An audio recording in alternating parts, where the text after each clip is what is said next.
assessment of 2017 to give THD listeners some insight into how best to navigate the rough waters of our troubled times. Austin, my man, welcome back to the Higherside. Hey, Greg. Thanks for having me. Hell yeah, man. Psyched to have you back. Last time was a lot of fun. We talked about the 3 Hermetic arts, communicating with entities, how the gears of astrology work, the astrological conditions of things like 9/11. It was a good time for sure. And there were a couple questions left on the table, though, that I hoped we could kick this off with before we get into the 2017 assessment. Yeah, let's begin with the past. Awesome. Yep. Always a strong play. Well, one of those areas is astrology and how it relates to financial cycles. Obviously, there's a lot of people wishing they could crack the code in this area, but financial markets, like everything else, do seem like they have some cycles and patterns. What's the best way to think about astrology in this context as you see it? Oh, well, so that's not an area that I've specialized in. One thing about astrology is that you can bring it to bear on a wide variety of subjects, but it takes a lot of study. Yeah. You use the analogy of cracking a code. If you look at code breakers, they have to put in a lot of mental effort. And so, even where there are secrets to be found or patterns, it's not like you just Google it and you're like, okay, that's it. That said, yeah, there have been financial astrologers for as long as there have been markets. And there are a number of them who have excellent track records. There's a guy, Ray Merriman, who called the late 2007 to early 2009 super downturn years in advance. I remember reading this newsletter. It was like, yeah, so you want to hold on to your property until maybe mid 2006 and then sell it because I think that's going to be the height of the market. Just like beautiful call. If I had owned property at that time. But that said, there are astrologers who focus on different levels of the market. They're like, that's a macro trend, right? Like, what is the market as a whole going to be doing over 10 years or 5 years? But then there are also astrologers who use it for day trading, which I thought was really interesting. I know a guy who looks primarily at daily shifts. So, a lot of the planets are all moving, but they don't change that much in a day, right? The only body that's, kind of our visible system that changes really fast is the moon. And so he basically watches the moon and watches it make configurations through a trading day and then sets expectations for day trading based on that. And he's been very successful. He probably does some other things too. I don't want to oversimplify his method. That's Jonathan Pearl. So right on. Yeah, but there's, it's there. It's there. And, what I've noticed is when I'm looking at, I don't look first at money. I look at the trend. I look at, where the planets are, what the cycles are, and then try to unpack the symbols from there. And maybe if my primary education had been in economics, I would see those implications first. But that's not, I didn't get a degree in economics. I know some things, but so that's not the first thing that comes to me. But there are a few things where I'm like, oh, I wonder if this will mean this money wise. And a lot of times that is what it means, but not my area. But yeah, it's there. If you look for it, it's absolutely out there. There are people who've been beating the market for 30 years. Well, on a base level, let me ask you, are there certain planets or configurations that listeners could look for that tend to reflect well in the markets? Like what's our money planet? Well, so that's going to be different. I mean, it's going to be different for different countries and people. So if you look at the US chart, the US has this. So there's a little bit of controversy about which chart to use for the US. Most folks use roughly 5 o'clock on July 4th, the signing of the Declaration of Independence, as as far as the moment when this entity really comes into being and separates from other entities. It's reasonable. And that chart's really responsive. Anyway, the U.S. has this Venus-Jupiter conjunction in early tropical Cancer. And what's interesting is when those degrees get afflicted, and afflicted is a technical term, basically, when there are configurations that are putting nasty pressure on another area, we pretty much always have a downturn. Hmm.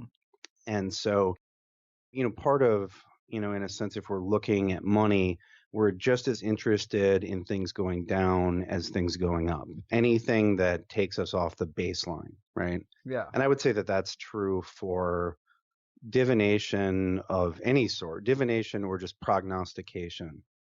Whether you're Nate Silver or Dion Fortune, right? Mm-hmm. What's going to pop things up above the baseline, what's going to go below, and what's going to maybe reset the baseline.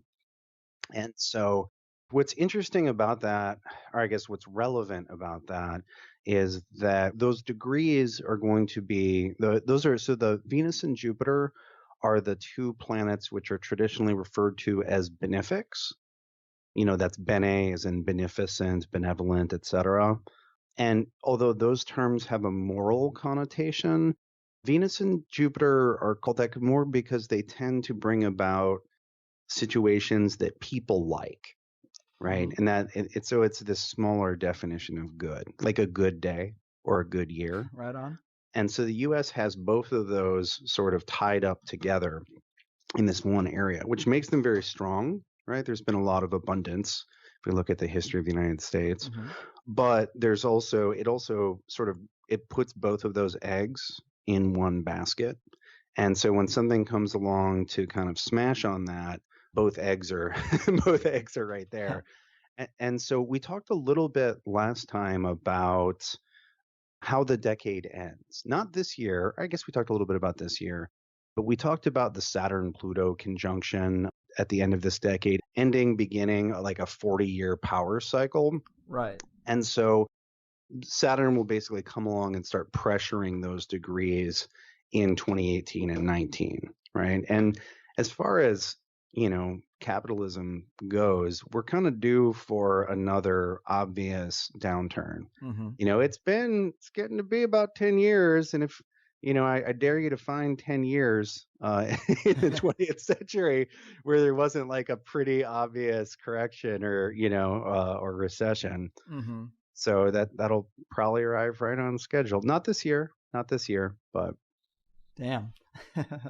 Well, I mean, that's great to know. I like that kind of insight. Of course, people can dig deeper into those particular configurations and maybe see how they relate on their own charts. But actually, sorry, I want to jump in just on one thing. yeah. So what's interesting about looking at an individual person's chart is that you get one or more planets may end up being a money trigger for someone because of their chart that isn't usually associated with money. Mm-hmm. Right. So Venus and Jupiter tend to, they're the good doers. And so they're generally positive, but you absolutely have people's lives and charts where money for them is about the sun or money is about Mars, and that's the trigger for them. Mm. And one thing that's interesting about financial astrology is I was listening to an interview with Ray Merriman, who had the good call about the mess at the end of last decade. And he was talking about his best calls and his best calls about, situations that weren't under his control lined up really cleanly with what were his best money transits. Like the things, the cycles in his chart that said, okay, this is going to be good for money for you, that translated into him being able to make these really accurate calls and benefit. Astrology is literally wheels within wheels. Yeah. Right? We're literally looking at wheels. Right. And there's so many combinations. It's definitely a deep study. Yeah. One of the things that I guess doesn't get discussed enough when people are talking about, learning astrology, like there are basics you can learn, but it's how many, in a sense, how many wheels can you hold in your head at the same time and maintain coherent, clear thought? Yeah. And what is your capacity to filter and process all of that information? When I was first getting into astrology, one of the things that I was excited about was I was like, this is so hard. Like Yeah. this has got to make me smarter. If I consistently attempt to do this, because this is engaging left brain, it's engaging right brain, and it requires deep and complex harmonies. And so I don't know, there's just always the matter, and this is the thing with divination. I was talking with our friend and your guest Gordon White about this a couple weeks ago. Mm-hmm. How sometimes how should we put this, the cards come up right, or the indicators were there, in the planetary system, but you weren't capable of seeing it at the time. There's this necessary interface. There's always a human interface with systems of divination. And, it's not a computer that just tells you exactly this, that, and the other. Sometimes it seems like that. There are some things that are really easy to call, but there's this sort of, there's this human linkage between, heaven and earth, or between the visible and the invisible. Yeah. Well said. That makes sense. And so another thing I did want to ask you about that we didn't get to last time was Ophiuchus, this apparent 13th sign that NASA made some statements about. From what I read, it's always kind of been there. And maybe this is a tactic to make astrology seem random and useless. It absolutely is. Fair enough. What are your thoughts on this? You won't hear me calling disinformation on many things. So this is bullshit. It's not that's not a constellation, right? It's totally a constellation. So let's just analyze this claim. So 2,000 years ago, in the Eastern Mediterranean is where we have the first textual evidence that people are doing astrology more or less like I do it, using a lot of the same tools that people use now, right? Mm-hmm. So these are people who, with absolutely no pollution in their skies, look up and study the movements of the planets, and the stars. And they don't notice an entire constellation. That's the idea, right? That's the claim. Mm-hmm. That's absurd. We have star maps. Like, Ophiuchus isn't even a modern name. So the idea that this was discovered, that this took like super powerful telescopes, or, science has liberated us from the swamps of ignorance. So that's a silly claim. And it goes back to, I think, part of the reason that it's gotten hold at all is that people don't really know how the zodiac is constructed or what we do with it, because it's astronomy and it's boring. So basically the zodiac that people use, the names are drawn from constellations, but it's actually a fixed geometrical division of the areas of the sky that doesn't precess or move over time. Because part of the problem is that the stars, relative to us, appear to move over time. The sphere of the fixed stars is not entirely fixed. It has this larger, roughly like 26,000 year cycle, right? And basically what that means is if you have a star calendar, over a couple hundred years, your star calendar stops being accurate. It stops telling you what time of year it is, right? And the Egyptians, the ancient Egyptians, no doubt experienced this. You see that they go through periods of calendar correction because they're like, oh, we've been doing 500 years. It's supposed to be, spring was supposed to start a week and a half ago, but now it's just starting. You get this, this slippage, right? Mm-hmm. And so at some point, you get this insight that you can divide the sky in a way that doesn't change over time. And that's called the tropical zodiac, right? And so we have, in order to account for this, and we get this, Aristarchus in the 3rd century BCE is a Greek guy who we have record of writing about this. People probably figured this out earlier, but it's at least that old, right? And so most of the time we're talking about signs, we're talking about those divisions of the sky that don't change. And because they're named for constellations, it's really confusing, right? Mm-hmm. If you don't know about all of this. Now, we still look at stars. Stars are still really important. Like, so if you have, Mars, right next to this brilliant star, let's say Antares, Mars spent a lot of time next to red Antares last year. That's still accounted for, but the stars aren't used to define the signs because the stars, from our point of view, move over time and we want a fixed frame of reference. Okay. So, part of it is this information.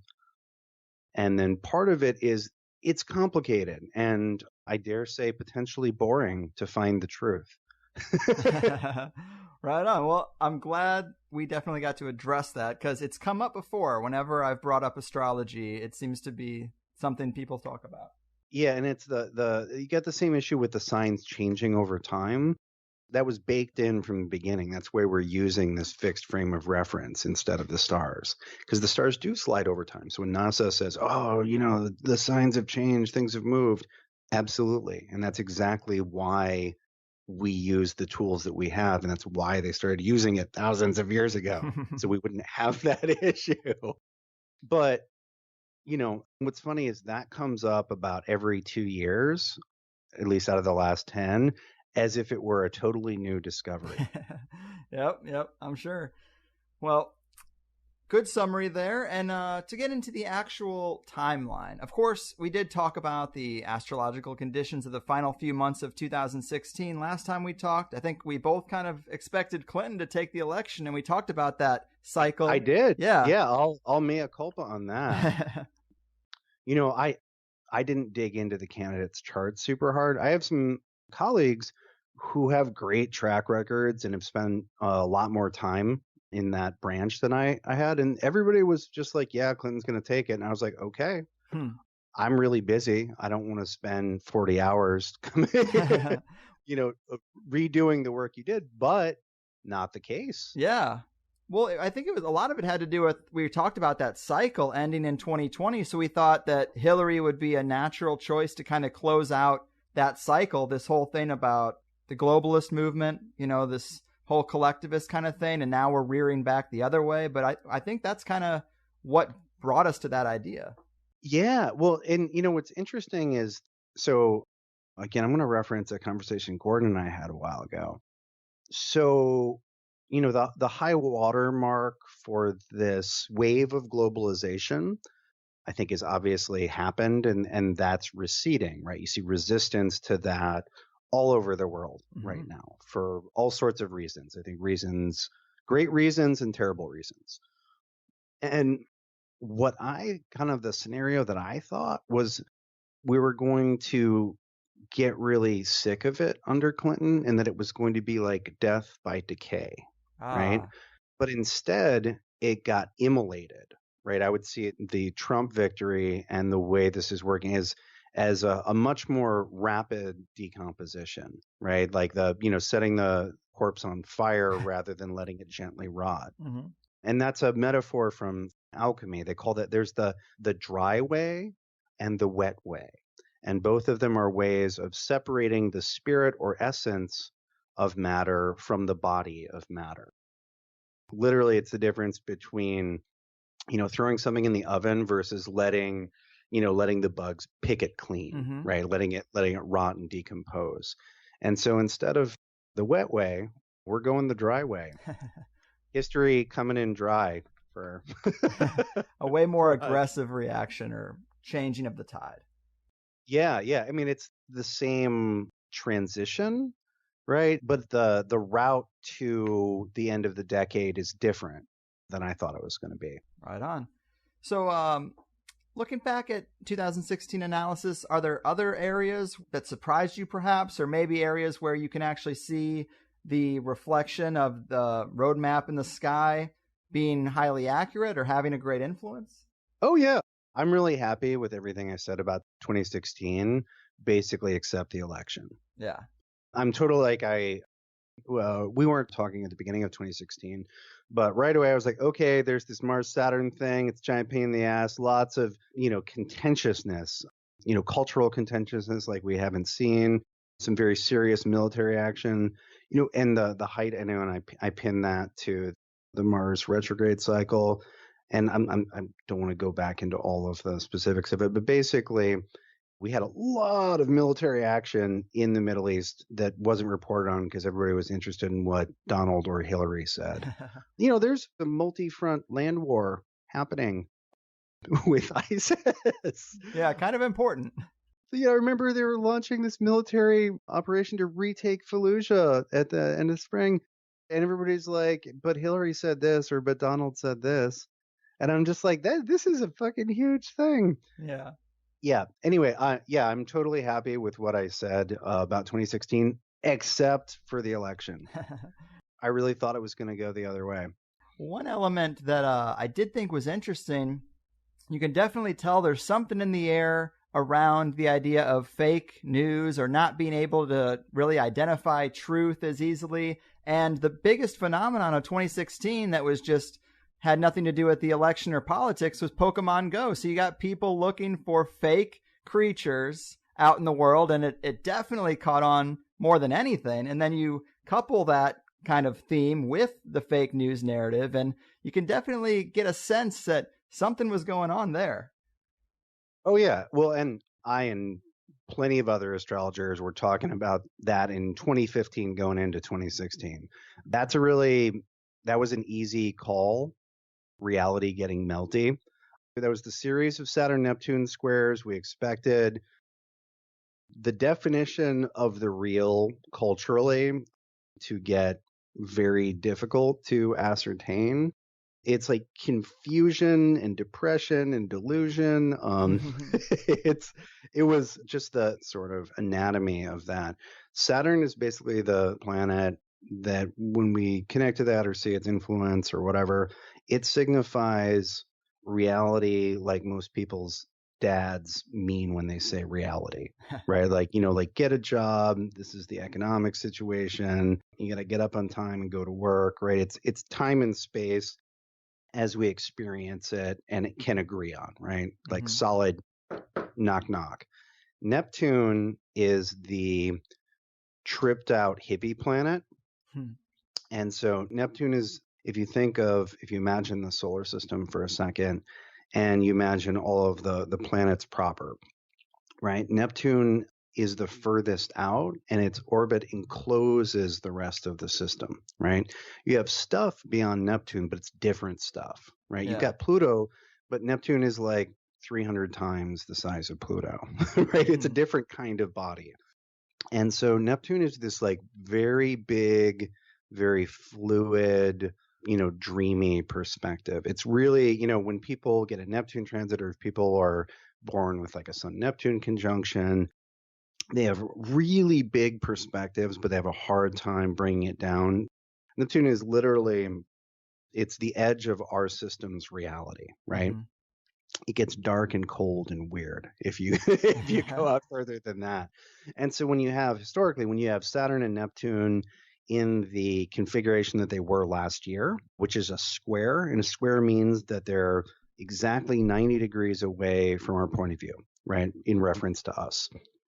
And so squares basically give you friction between those two planets, like between what their priorities, right? It's one of the least harmonious relationships that those spheres can have.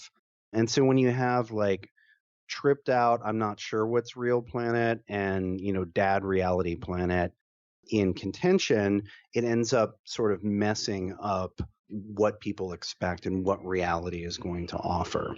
And so you get challenges to, what everybody can agree on. What is the news? What are the facts? Is virtual reality reality? Right? And so that's a cycle you can just follow and go back through. And that one, what's interesting, and this is a little kind of jumping back to how you always have to have a human doing prognostication, whether it's tarot or statistics or whatever, or astrology. I was aware of that and I think did an excellent job of articulating it repeatedly throughout the year. You can listen to me on other podcasts or read any of my voluminous writings. That doesn't mean that I was totally immune, right? It doesn't mean just because you're aware of something doesn't make you invulnerable to it. Right. And that's one of the, you're certainly better positioned than if you didn't know about it, right? I don't know what confusions I avoided because I avoided them. But at the same time, when you're looking at history, you're still part of history. Right. That makes perfect sense. Well, and actually, just sorry, one thing. I would say that we're in the hangover period from that now. That was going to be my question, is because we talked about, the Saturn and Neptune cycle and how it affects the fake news thing. And then there's also the Saturn-Pluto conjunction and the thickening of borders. And I was curious when those two things might be coming to an end, because I find them both pretty annoying. Okay, so our perfect configuration, or the perfect version, is Saturn and Neptune exactly 90 degrees away from each other, right? That happened 3 times in 2016. It will not happen again in 2017. However, there is sort of like a margin of error where it's close enough to be active, right? Where the planets are, let's say they're not 90, but it's like 87 degrees, right? And so you still get some of that action, but it's not quite right. And so when we're coming into a period where it's not happened yet, but it's almost there, we call that applying, right? That this is coming into being. And then after something has happened, like the Saturn Neptune square, after it's happened, and it's not going to, we're done with it, but at the same time, it's only like 30 feet behind us in the rear view mirror. We say that those two are separating, but it's still active. And so, for a lot of 2017, we're in the separating from that, where it's the last thing that we saw. So it's still on our minds, but it is in the rearview mirror, right? Good. And so, after something happens, you try to process it, right? And that's what you look at the media or what people are saying online. People are trying to process these very real challenges to reality. And there's this hangover from, oh, I believe this and it was wrong, or those people believe this and it's wrong. It's this sort of disillusionment. So that's fading this year as far as the configuration is concerned. We're processing that rather than getting exactly the same trick happening again. Mm-hmm. The Saturn-Pluto thing, I would say that that conjunction, and a conjunction is very easy to imagine. The planets are just right next to each other in our sky, right? Mm-hmm. That doesn't even happen proper until the end of the decade, but we're moving towards it. There was a shadow of it, especially last year, but we'll be like that. That's really waiting for us. That's something that I think will be more evident in 2018 even than now. As much as I don't like that, just strictly from an astrological point of view, that's going to intensify as we get towards the end of the decade rather than evaporate. Right on. Well, so now that we do know Trump is president, have you looked into his chart anymore or gotten insights from other astrologers about his character or what kind of president he might be? Well, I've looked at his chart before. Looking at someone's chart and being able to say some things about their character or their behavior is a lot easier than knowing whether they will win a contest with another person, right? Mm-hmm. So one of the things that's nice is we've had a timed birth certificate chart for Trump from the beginning. One of the issues with the election last year is that a lot of astrologers were making predictions about Trump versus Clinton when they didn't have Clinton's real data. We still don't know when she was born. Really? Yeah, there are like 3 different birth times floating around out there.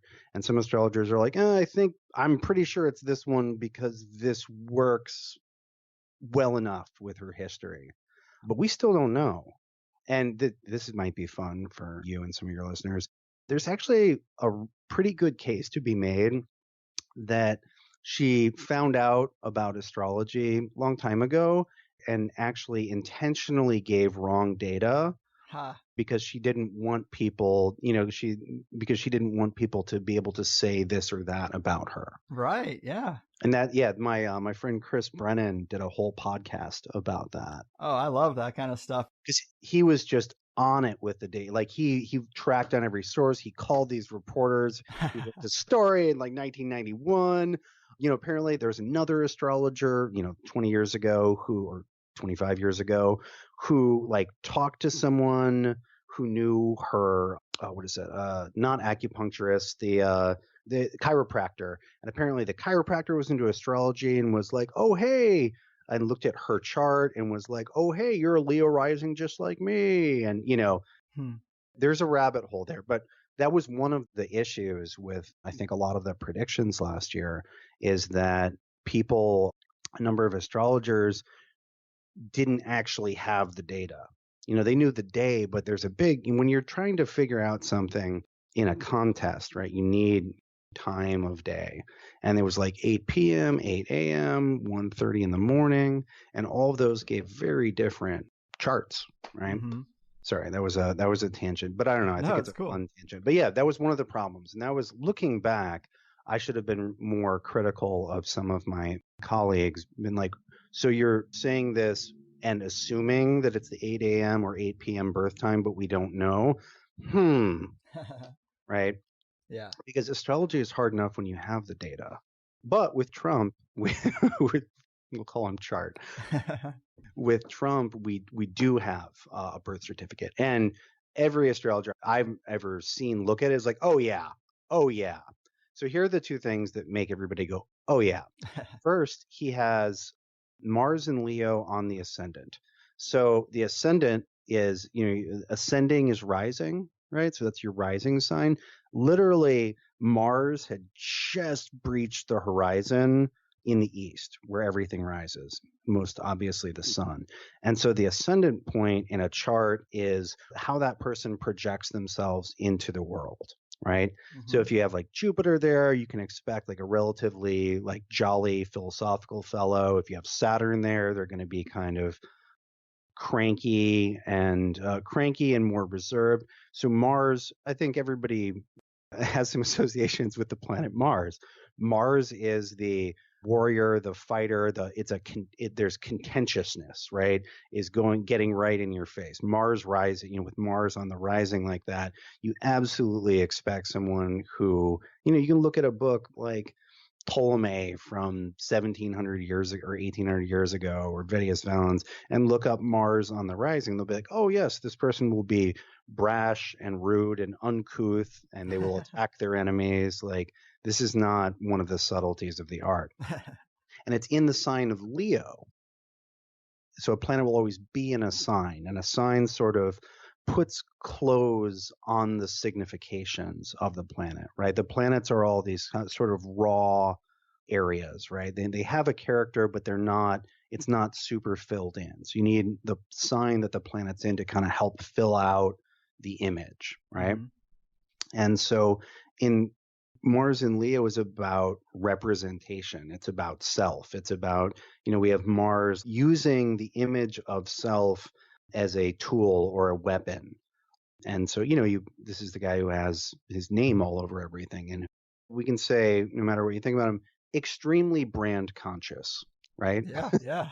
And so you have, it's just like, oh God, that's right there. And if you look at some of the physiognomic stuff for a planet on the rising, like somebody who's got Mars on the rising is supposed to be red-faced.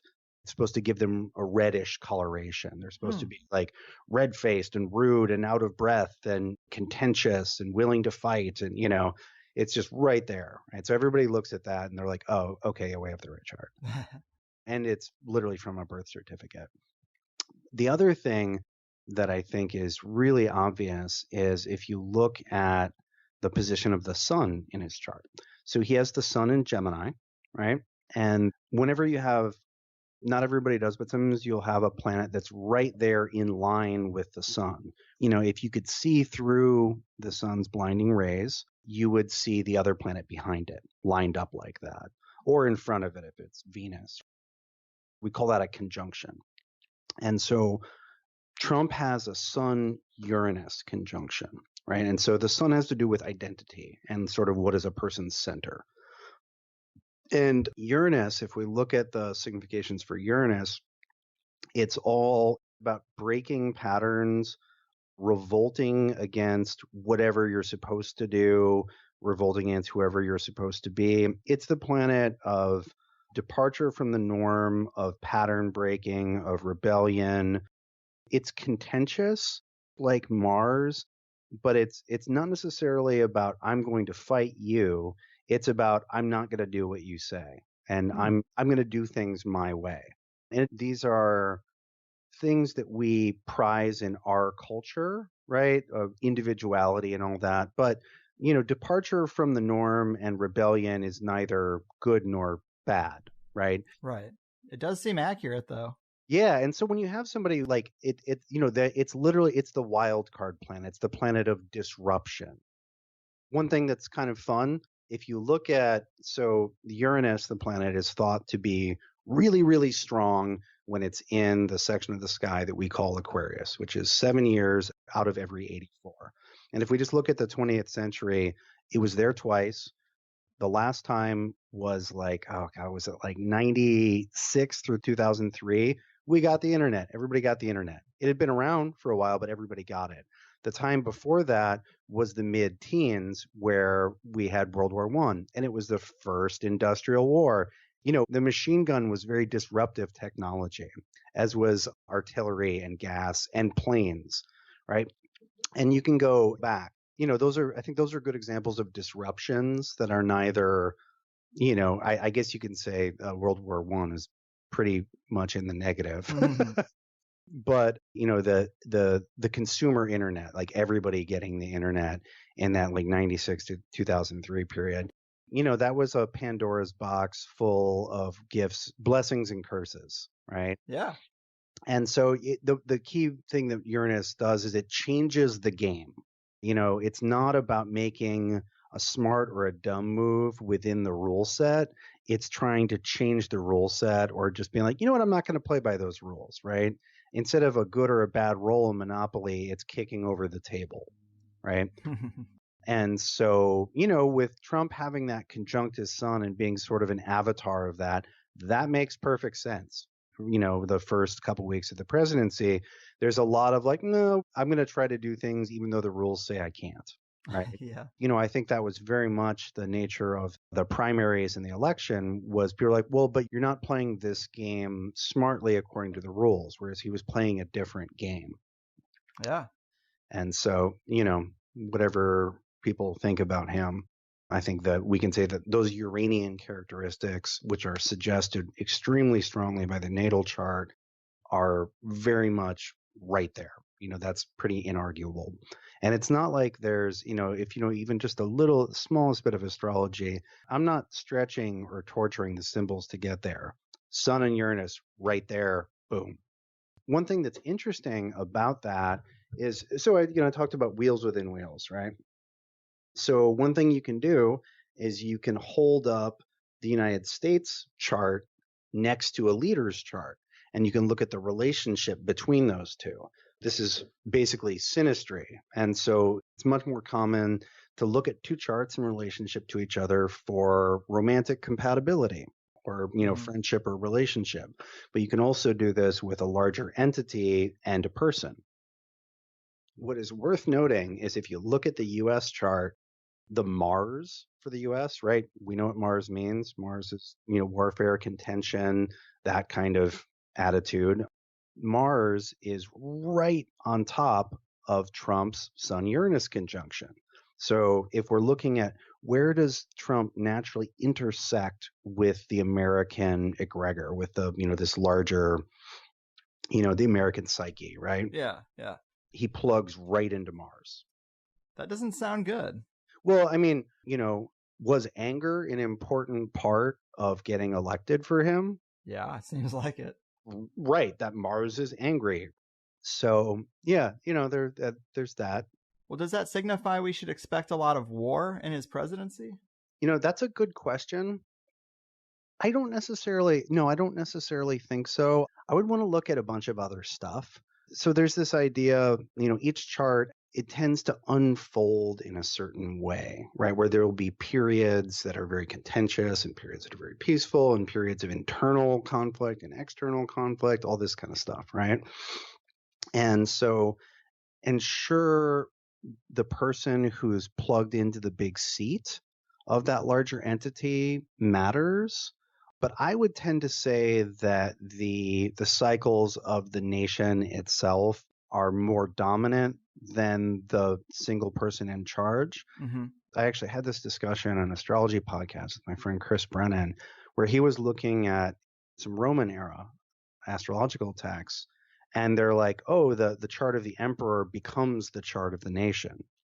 And that makes sense if you have an emperor with unlimited power, right? You'd be like, okay, so let's throw this chart out, But regardless of how many of the rules Trump challenges, and regardless of whether he gets away with this or gets away with that, it's not going to become an imperial autocracy with, we're not going back to Caligula.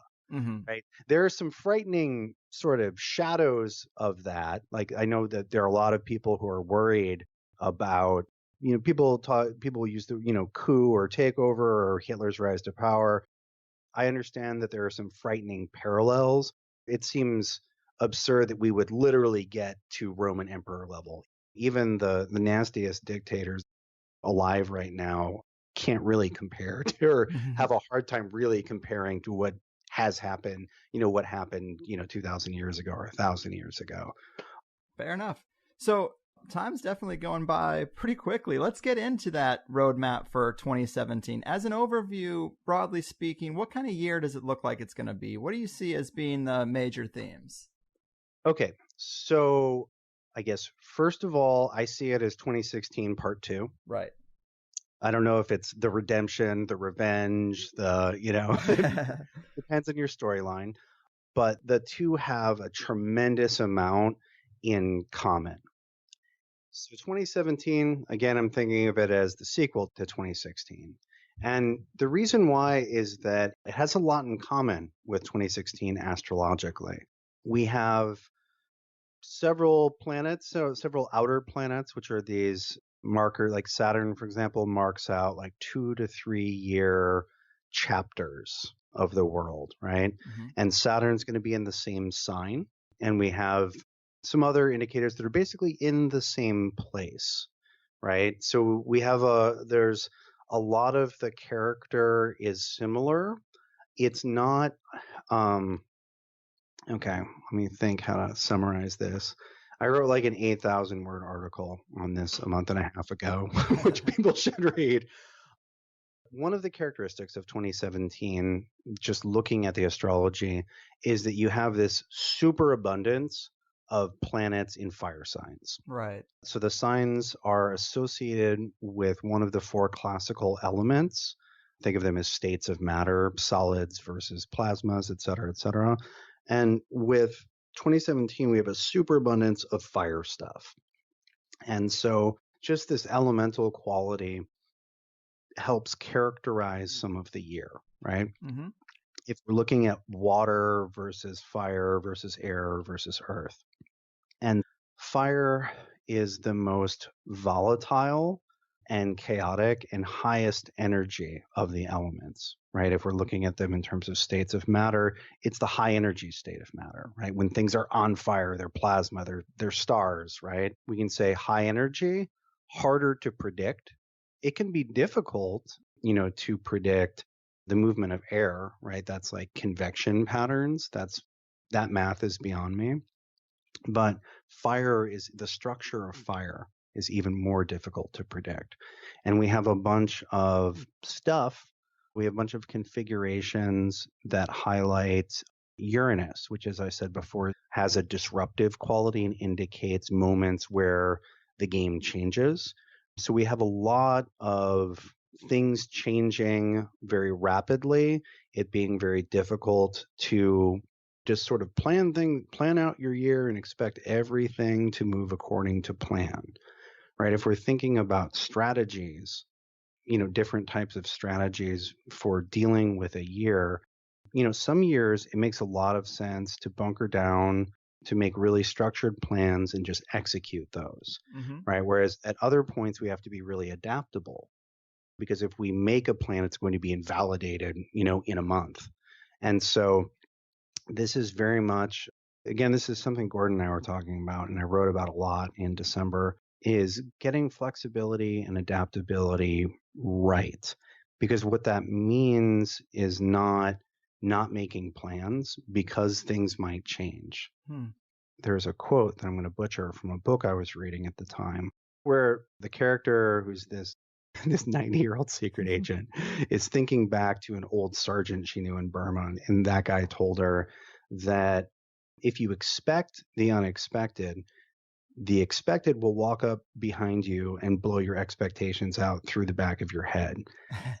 Expect the expected, just don't forget about the rest. Mm-hmm. Right? Because being open to the unknown shouldn't mean that you trash the known, right? Fair. Although the sort of direction of our republic seems to be in a more uncertain place than it's been for a while, like it or not, our lives are not equally chaotic. Yeah. The configurations this year will definitely have some surprises and shifts for people, big jumps, but it's not the same thing. Right. It's not complete randomness. No, yeah, and on no level is it complete randomness. Mm-hmm. And just because the larger entity that you're inside of is in a particularly volatile state, it doesn't mean that your life is in exactly that same state, right? Makes sense, yeah. I see a lot of people conflating the sort of macro and micro, or the personal and political right now. And, they both exist and they're both worth considering, but you got to remember that they don't operate under exactly the same rules. So what looking at this year led me into was a lot of thinking about flexible planning, right? There's some military maxims and axioms where it's like you plan for everything, and then once you get into the battle, you toss that out the window, right? But you do that planning first. Yeah. In case things go according to plan, then you're prepared, right? You just don't freak out when the territory and the map no longer have a meaningful relationship. Mm-hmm. So fire, fire, fire. And I'm going to spare you all the technical details there. As far as volatility, we get a lot of it basically February through, like, let's say mid-February, mid-April. There's a particularly intense, potentially for people, like positive, transformative period. Also a period that'll freak a lot of people out for both personal and political reasons, because we get a couple things on top of each other, right? If you look at human beings, most human beings are pretty good at dealing with one thing at a time, even if it's really hard. It's when you get things coming from a couple different angles and you can't deal with this because this demands your attention, but you can't totally focus on this because there's that other thing, right? And that's, when you look at human life through the lens of astrology and you look at periods of time and where the planets are, again, like, I have a lot of faith in people to deal with one thing at a time, even if it's really difficult. But when there's a bunch of stuff going on and you don't have enough bandwidth to really solve that one thing, those are the periods that really tend to be more difficult to handle. Right on. So that said, the factors that make this next, especially, like, again, mid-February to mid-March is probably the most interesting and intense block of time, because we get some eclipses and we get a Venus retrograde, right? So some people probably hear Mercury retrograde bandied about. Yeah. So Mercury goes retrograde 3 times a year. It's worth noting. It doesn't signify the apocalypse. Venus's retrograde happens once every year and a half, about a year and a half. And those year and a half increments are bundled together to make a very orderly 8-year cycle, which repeats itself. So this is the Venus in Aries retrograde. And the planet will be retrograde from our point of view from, I believe it's March 4th to April 15th, but we'll be feeling it by the end of February. And so what Venus retrogrades do, or what kind of experiences they correspond to, they dig up what's in people's hearts. It's basically it's like taking an emotional laxative. A lot of the stuff that's in people comes out, and it's very important for relationships. And it's in relationships both on a personal level as well as a collective level. But, in terms of people's personal lives, the Venus retrogrades are a period of cleansing and, shitting things out and then saying, oh, I guess I've been carrying that around. I've been backed up for a year and a half. Yeah, yeah. And it's interesting in terms of like what you see in the news, Venus retrogrades tend to be good for sex scandals. All right. Yeah. Pizzagate. Oh, God. And so one thing that's interesting is because you have this 8-year cycle comprised of 5 Venus retrogrades, what you'll see is that people, because of the structure of their charts individually, tend to be sensitive to one or another of these. And if you do a little history and you can figure out which ones of these matter for you, you can get really interesting and consistent precedents. And that allows you to project forward. There's a friend and colleague of mine, Patrick Watson, took a look at this Venus retrograde cycle, this one in Aries, which is again, so this is like late winter, spring 2017, late winter, spring 2009, late winter, spring 2001, 93, et cetera, et cetera. Anyway, so we looked at this with Trump, and almost every important event in his romantic life hooks into this cycle. Wow. Yeah, people should read the article. Look up Patrick Watson, Venus Trump. Yeah, and it goes back into the early 80s. And it's like he meets his wife, he divorces his wife, he becomes a bachelor, he goes back to being married. Like it's just these big signposts. Huh. If you're looking at the symbolism or the meaning of, a planet from our perspective reversing its course, a lot of times you have reversals, right? Where it's like changing directions. And so you'll see that. And a lot of people will feel that emotionally. They'll feel like changing directions, or like, maybe I don't want to do this. And then they'll come back to, maybe I do want to do this, but not this way. Or maybe I do love this person. Or there's a lot of literally, what's funny is what you see, people experience is back and forth about something. And that's what the planet is visibly doing. If you watched it over time, it's back and forth over the same patch of sky. Right on. Right. So we have that. And so that like volatilizes the passions. Right. And so we have that brewing while we have 2 eclipses. And that's not necessarily a crazy thing. There are 4 eclipses every year with very few exceptions. They're not all equally intense, but you almost always get 4 every year. You get a 2-pack at a time. You get 1 solar and 1 lunar, and then about 6 months later, you get 1 solar and 1 lunar, right? Mm-hmm. So this year we get it. We have a penumbral eclipse in Leo on February 10th, and then we have an annular eclipse, solar eclipse in Pisces on the 26th of the month. And an annular eclipse is one of those ring of fire ones. They're really cool looking. It's not just like some kind of barely visible sort of bullshit shadow. Yeah. Because sometimes, you hear there's going to be an eclipse and you go to see it and you're like, well, that really wasn't that cool. That was it? Yeah, that was it. I thought that, I thought it was going to be darkness in the day and the birds would come out and start singing hymns to the old ones and, But eclipses do a lot of things. There's a lot of eclipse lore. People have been telling stories about eclipses as long as there have been people. It's one of the, when you get a real one, it's one of the most dramatic celestial events you can see. Right on.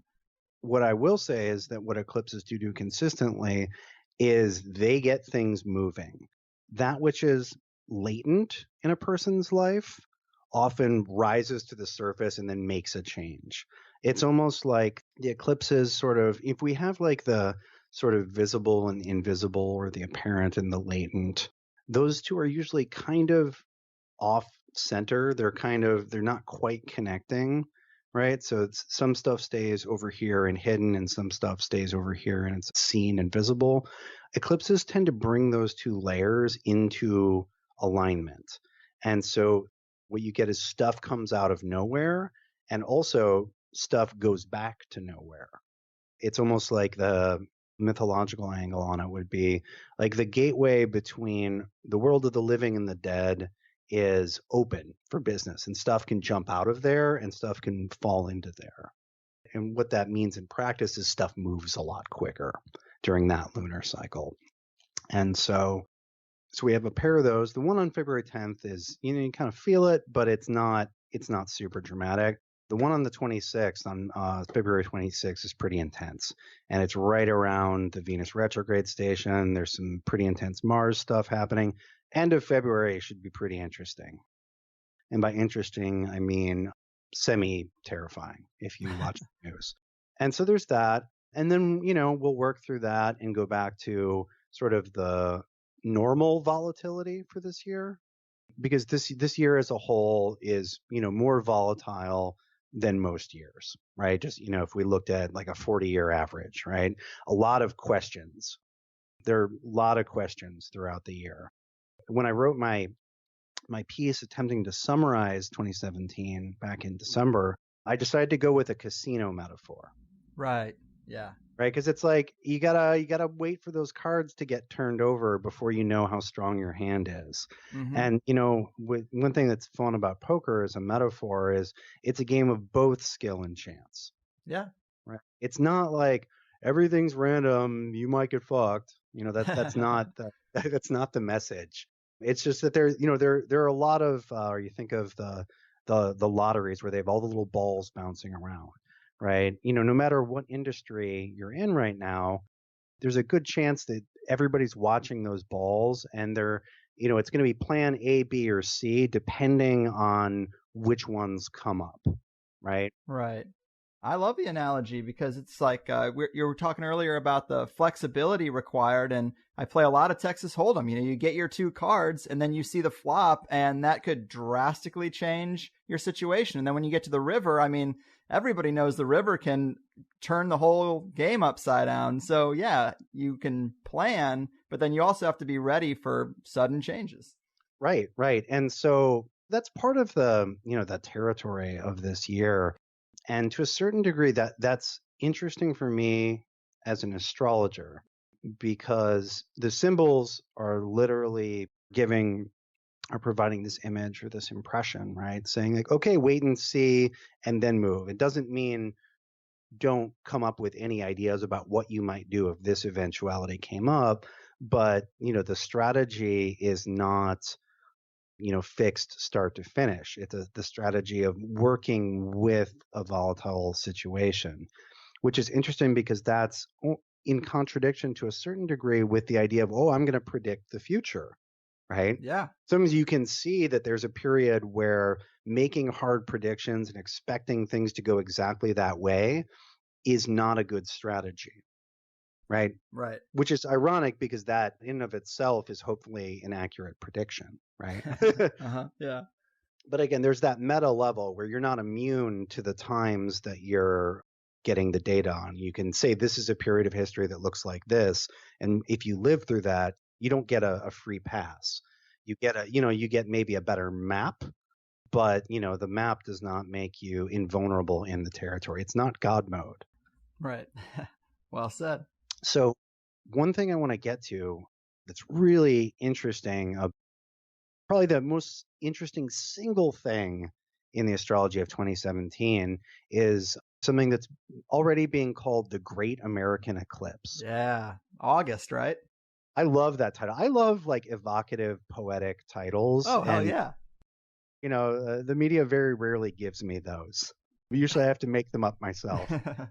Yeah. So the Great American Eclipse is a total solar eclipse in August. And let me get you the actual date. It's August 21st, I think. I wrote it on the calendar. Yeah, I just got done writing about February exhaustively, and so all of my data slots are temporarily occupied.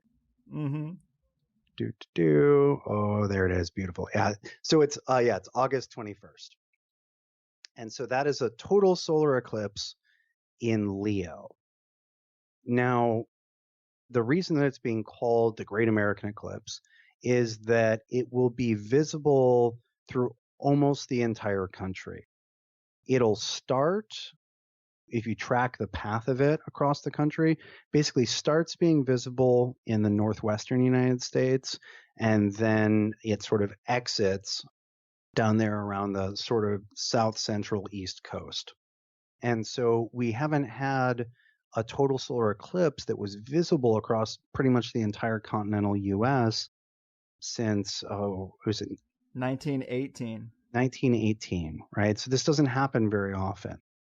And what's even more interesting about that is, so this eclipse takes place at the very end of the sign of Leo, right? It takes place at 28 degrees out of 30 of Leo.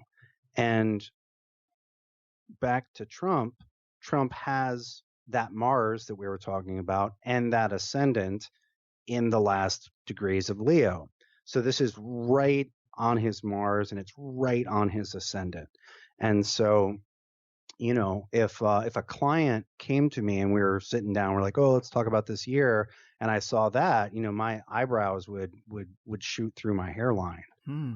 That's a big one as far as astrology goes. You know, eclipses, it's interesting. It can be difficult to know exactly what eclipses do, but they do stuff. It's a highly charged moment. Yeah, you underline it a couple times and, you know, you get out your highlighter, right? And that ascendant, we're talking about that, the ascending degree of a chart, that's considered to be an extremely sensitive point in a person's natal chart. We could say that that's analogous to your doorstop, right? Like that's the front door of your chart, right? And so when you get a significant configuration that comes to your doorstep like that, it's gonna mean stuff. And so that's really interesting. And, you know, it's so funny that it's literally on the rising of the president of the United States and just happens to be visible across all of the United States. Man. Right. So, you know, that says something about this country. It's my country. Can you say if it's more positive or negative? So what I will say is, because it's in Leo and it's on the dragon's head or north node of the moon, in general, this eclipse cycle, because this one is in Leo, but we're going to have them in Leo and Aquarius until early 2018. Eclipses move in cycles where you'll get them in this pair of signs and then this pair of signs and then the next pair of signs. It's roughly 18 months per cycle. It doesn't always work out to exactly that. This one's going to be more like 23.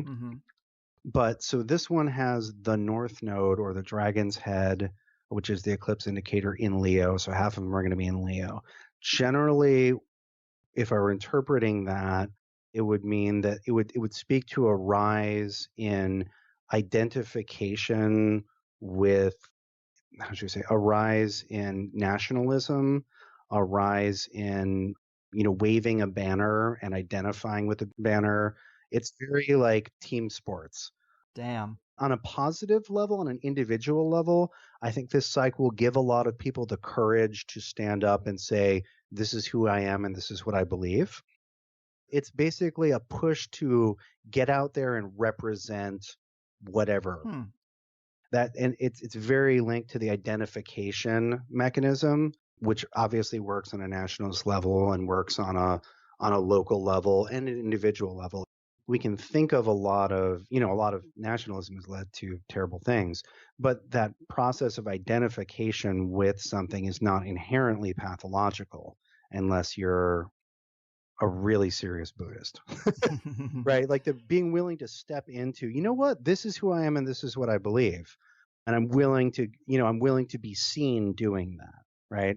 That seems to be happening a lot, even with the Women's March and the negative reaction to Trump. I mean, that's in the air. Wow, man, I love it. So that does just about cover it, I think. And just like last time, I leave this conversation really fired up about astrology, and I've definitely got a few key areas marked on my calendar, that eclipse for sure, and we'll see what happens. And if people do want more Austin Coppock, remind them how to do that. You have some intensive classes, you have a yearly almanac. What else should people know? So you can find pretty much everything I'm doing at austincoppock.com. I write every week. I write weeklies. I write about months. I wrote about this year. I've been doing a lot of writing, trying to put it down. I'm teaching a series of classes on the fundamentals of astrology. The first one actually starts tomorrow on the 4th of February, so that people probably won't get this in time to sign up for that. But that's part of an 8-month modular series where you can jump in at any point, and you can also get recordings if you want to catch up. But yeah, I'm teaching classes, sort of beginner, intermediate, advanced topics all year, and I try to get that out through newsletters and announcements and whatnot. Oh, I do readings usually. I'm booked out till June right now. Damn, congrats. Thank you. Yeah, it's a great problem to have. I feel really bad telling somebody they have to wait 4 months, but it's just I just can't do. It's not something I like. I don't want to rush.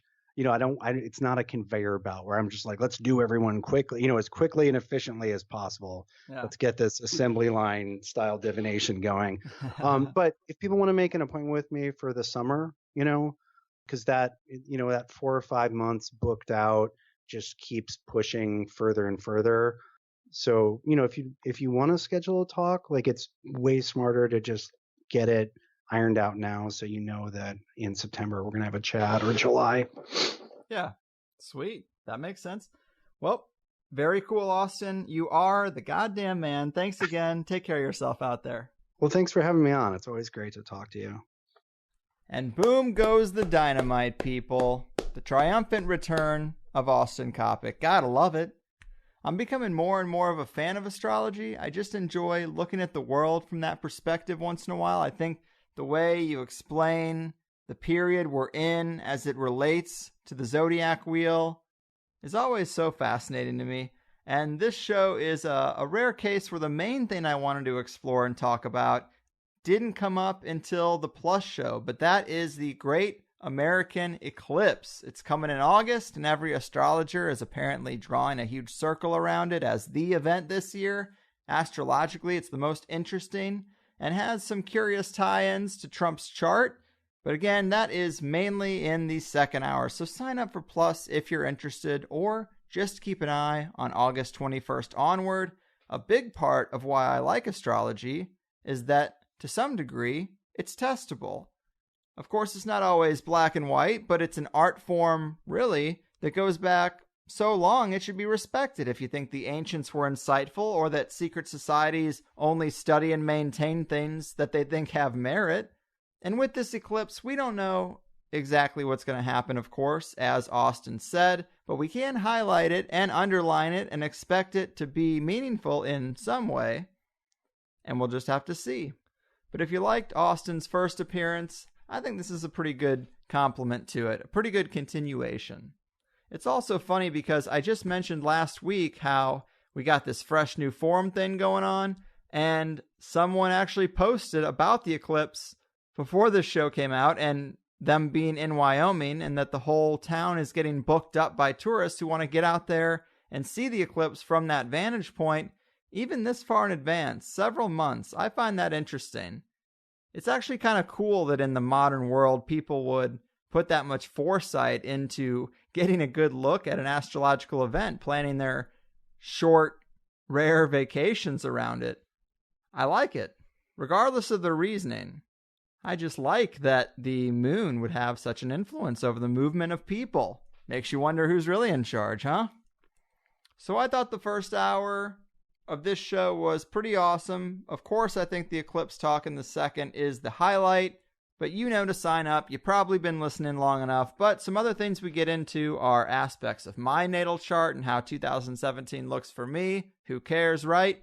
But Austin also dropped knowledge about the Chinese zodiac and what it means for 2017 to be the year of the firecock. And really, is there any better president to be getting sworn in the first month of the year of the firecock than Donald Trump?